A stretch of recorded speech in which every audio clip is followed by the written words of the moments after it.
Le mal doit être démasqué même au sein des forces de défense et de sécurité. 3 femmes, un lieutenant-colonel, 2 majors et 2 soldats de rang impliqués dans le ravitaillement des groupes armés en armes et munitions de guerre sont aux arrêts, explique le lieutenant Jules Ngongo, porte-parole de FARDC en Ituri. Nous avons certains éléments des forces armées, un autre groupe avec une femme qui sont tombés dans le filet de services de défense et de sécurité. L'histoire remonte un peu plus loin, où il y a eu des renseignements qu'il y a un groupe des officiers ou des éléments de forces armées impliqués dans la vente de munitions. 4 autres militaires en fuite sont recherchés. Ces éléments FARDC ont été dévoilés par Madame Solange Makoussi, chargée d'achat et des ventes d'armes. Celle-ci a été arrêtée le week-end sur la route Bambou-Kobo à Djougou, à la barrière du pont Nizi, lors du contrôle par les éléments du 312e bataillon voltigère avec plus de 700 munitions PKM, a dit le porte-parole des opérations militaires en Ituri. Ce présumé criminels sont appréhendés avec les engins roulants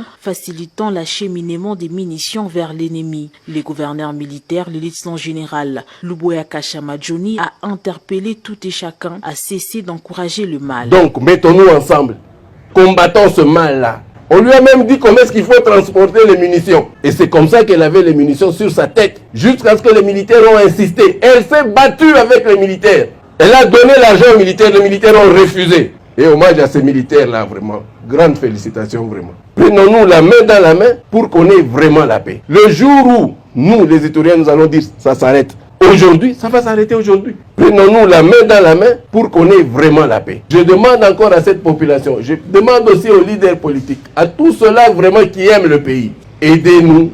Pour qu'on termine, on en termine une fois pour toutes. Cette énième arrestation à cette période de l'état de siège vient répondre à la volonté manifeste du chef de l'État, Félix Antoine Tshisekedi Tshilombo, celle de mettre fin aux magouilles et pratiques d'antivaleurs qui minent les forces de défense et de sécurité. Ces militaires indisciplinés et leurs collaborateurs civils sont mis à la disposition de l'auditorat militaire où ils vont répondre de leurs actes.